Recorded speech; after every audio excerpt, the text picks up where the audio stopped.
Mesdames, Messieurs, c'est un réel plaisir de vous retrouver à ce rendez-vous de l'information. Bonsoir à toutes et à tous. Au sommaire de cette édition, le président Patrice Talon a entamé ce matin la discussion sur la hausse des salaires avec syndicats et patronats. Plus de précisions dans le développement de cette édition. Quelle est l'importance de la nuit de la destinée en cette dernière décade du mois de Ramadan pour les fidèles musulmans? Élément de réponse dans ce journal. Elles avaient jusqu'au 25 avril 2022 pour rendre le pouvoir aux civils. Il s'agit bien sûr des autorités militaires maliennes, burkinabées et guinéennes. Où en sont-elles aujourd'hui? Vous en saurez dans ce journal. Voilà pour le sommet, le développement, c'est maintenant.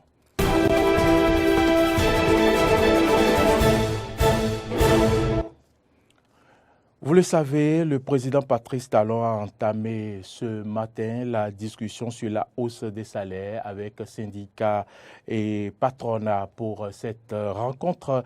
Et bien sûr, il faut dire que les personnes qui étaient présentes sont bien les 3 confédérations syndicales reconnues et les 2 associations d'employeurs aux côtés du chef de l'État, une dizaine de ses ministres et son conseiller spécial. Pour l'heure, un consensus serait possible autour d'une hausse du SMIC de 30%. Ainsi, le SMIC passera de 40 000 à 52 000 francs CFA. Mais cette proposition d'augmentation n'est pour le moment qu'une orientation et qu'il revient au gouvernement de valider en Conseil des ministres. Rappelons que la dernière hausse des salaires remonte à 2011 et le SMIC béninois qui est de 40 000 francs CFA n'a pas bougé depuis 2014. Nous y reviendrons dans nos prochaines éditions. Les fidèles musulmans ont entamé depuis quelques jours la dernière décade du mois de Ramadan. Cette décade est caractérisée par les prières nocturnes pour la recherche de la nuit de la destinée. Malik Moutawakilou Boukazi, imam central de la mosquée centrale Médine 2 de Agori Plateau, nous parle de l'importance de cette nuit pour le musulman. Suivez-le. Le mois de Ramadan s'est divisé en 3. La première décade, qui est composée de la bénédiction, la clémence de Dieu sur la communauté, sur les jeûneurs. Et il a la deuxième décade qui est composée du pardon de Dieu. Donc, quand vous faites les 10 premiers, et vous êtes bien organisé, vous avez bien exécuté sans erreur, sans hypocrisie, avec foi et détermination, alors la bénédiction, la clémence de Dieu. Deuxième là, c'est le pardon, parce que là-bas était. Et c'est la 3e décade. C'est cette 3e décade qui vient compléter les 2. Et c'est dans la 3e décade qu'il a eu une nuit très très importante, qu'on appelle la nuit de Laylatul Qadr, la nuit du destin, que le musulman doit attacher sa ceinture, doit avoir le courage, doit combattre la paresse, doit combattre la négligence pour pouvoir trouver cette nuit dont l'adoration de la seule nuit, celui qui l'a eu, c'est comme il a fait une adoration de plus de 83 ans. C'est la nuit dans laquelle Dieu change le destin des uns ou des autres pour l'année qui va suivre. Donc, c'est une nuit que le prophète a encouragé les uns et les autres à chercher quand il reste les 10 jours. Mais c'est regrettable quand les uns et les autres choisissent pour dire non, on a dit que les Laylatul Qadr, c'est dans les nombres impairs. Et lui, il a commencé à dire, je cherche dans les nombres impairs. Si ton nombre impair est parti, c'est devenu différent de celui qui a commencé avant toi. Au moment où toi tu dis impair, c'est chez lui le Père. C'est pourquoi le prophète alayhi salatu wassalam nous a encouragé de veiller les 10 jours complets. Donc, si tu as veillé les 10 jours complets, tu as la chance de trouver cette nuit bénie et tu as la récompense. Une attaque terroriste a été enregistrée à l'aube aujourd'hui au nord du Bénin et plus précisément à Kari-Maman. Cette fois, les assaillants armés ont choisi pour cible un commissariat de police qu'ils ont incendié avant de prendre la fuite. L'on déplore le décès d'un sous-brigadier de police de la 37e promotion de l'ex-police nationale. Parlons à présent de cet atelier qui a démarré hier dans le cadre de la mise en œuvre du programme dénommé Entreprendre. C'est l'agence universitaire de la francophonie qui a accueilli les travaux qui ont réuni les experts des 8 pays signataires du dit programme. Je vous invite à suivre ici le compte rendu de Carnot François Ngbedenreto. Ils sont des experts venus de 8 pays pour un atelier de partage d'expériences dans le cadre du programme Entreprendre en Afrique subsaharienne et dans la Caraïbe. Initié par l'agence universitaire de la francophonie AUF, ces exercices sont d'une importance capitale selon le point focal AUF Matin Augustin. C'est un atelier d'abord de partage pour savoir comment les autres ont fait. Et c'est à l'issue de cela qu'on peut vous dire, est-ce que c'est ouvert à toutes les filières? Est-ce que ça commence depuis la première année ou bien ça commence à partir de la licence ou du master? Donc c'est pour en fait retenir en fait tout cela que cet atelier se tient.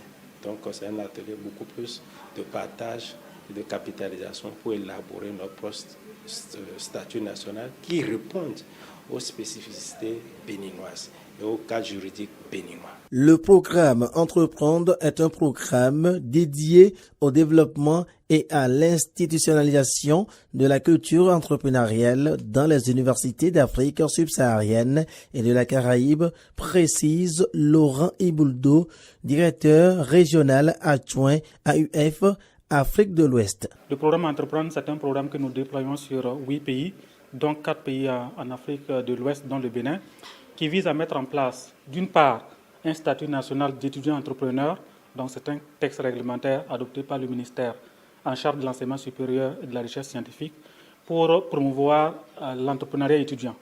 Et d'autre part, un pôle de pré-incubation entrepreneuriale qui est mis en place au sein de l'université d'Abomey-Calavi pour accompagner l'ensemble des étudiants qui souhaitent s'engager dans une démarche entrepreneuriale. Josué Azanegbe, directeur adjoint du cabinet du ministère de l'Enseignement supérieur et représentant de la ministre, a félicité et remercié au nom du gouvernement l'AUF pour cette initiative. Je voudrais ici, au nom du gouvernement de la République, féliciter l'agence universitaire de la francophonie pour l'initiative tant salutaire d'impulser la culture entrepreneuriale au sein des établissements d'enseignement supérieur dans 8 pays en Afrique subsaharienne et Caraïbes, dont le Bénin, par la mise en place d'un statut national de l'étudiant entrepreneur grâce au programme Entreprendre. Démarré ce lundi 25 avril, les travaux de cet atelier de partage d'expériences qui se déroule au siège de l'AUF sur le campus universitaire d'Abomey-Calavi prendront fin ce mercredi 27 avril 2022. Parlons une fois encore de la plateforme technologique Nice Cactus en collaboration avec le gouvernement qui a organisé ce samedi la finale de la phase nationale de l'International Africa Gaming Cup. L'événement, une première dans du e-sport au Bénin, a été organisé à hauteur du standard international. Compte rendu, Clémence Tournocoin. La phase nationale de cette première coupe continentale de jeux vidéo dénommée International Africa Gaming Cup a connu la participation de 64 gamers, dont 8 femmes. Dans la catégorie des hommes, David Lafia remporte la finale et reçoit un chèque de 850 000 francs. Du côté des dames, c'est Enora Amadou qui sort gagnante et empoche 100 000 francs. Pour moi, c'est un tournoi qui a été bien organisé. L'organisation était plus que parfaite, c'est du début jusqu'à la fin. Et les compétiteurs ont été très forts. Il y avait du niveau, il y avait du challenge. Donc c'était intéressant et je suis content aussi d'avoir remporté. En Afrique, c'est sûr que oui, le Bénin peut clairement s'imposer, mais quand on parle international, là, ça va être un peu plus compliqué parce que le niveau n'est pas encore assez élevé pour ça. Mais il y a quand même du potentiel et il faudrait qu'ils continuent à travailler. Je suis super contente, vraiment super contente. Surtout que je pense que on a travaillé durant la journée en fait pour se préparer à ce concours en fait. Donc, on est vraiment contente d'être arrivée là aujourd'hui. Ça n'a pas été facile du tout pas. En fait, on va même dire que j'étais la débutante en Tekken ici en fait. C'est grâce à tous les joueurs qui nous ont aidés à progresser durant cette journée en fait que j'en suis là maintenant. Pour Médard Diekete, représentant des associations des gamers d'Afrique, le tournoi a été une réussite. Une réussite totale, comme on n'en a jamais vu, et les témoins en parlent déjà. Ils ont dit que c'est comparable à tout ce qui se faisait en Europe, aux États-Unis. Mieux encore, donc je suis fier de moi. En vrai, ce que je voudrais, c'est que le gouvernement, déjà il le fait, qu'il soit plus attentif aux désirs des jeunes, qu'il les accompagne comme il le fait déjà si bien.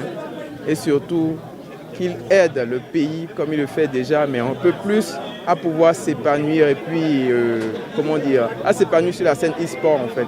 Comme c'est encore légèrement embryonnaire là, je me dis, si on y met un peu du sien, on fera partie des pays champions du futur en fait. On est très bon dans nos communautés, on s'entraîne, c'est juste qu'on n'a pas beaucoup de visibilité.